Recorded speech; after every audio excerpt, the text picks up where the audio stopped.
ప్రధాని నరేంద్ర మోదీ, కేంద్ర హోంమంత్రి అమిత్ షా ద్రోహులని కాంగ్రెస్ అగ్రనేత రాహుల్ గాంధీ చేసిన వ్యాఖ్యలను కేంద్ర మంత్రులు, బీజేపీ పాలిత రాష్ట్రాల సీఎంలు ఖండించారు.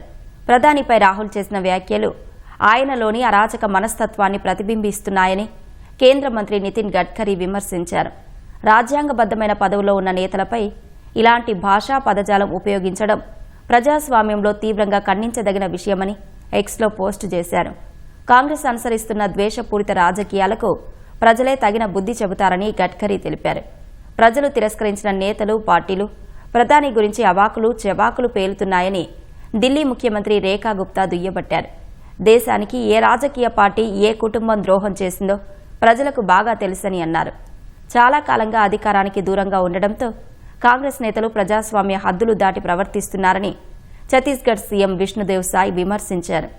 రాహుల్ గతంలోనూ ప్రధానిపై అభ్యంతరకర వ్యాఖ్యలు చేసి కోర్టులో క్షమాపణలు చెప్పారని బీజేపీ జాతీయ ప్రధాన కార్యదర్శి తరుణ్ చుగ్ పేర్కొన్నారు.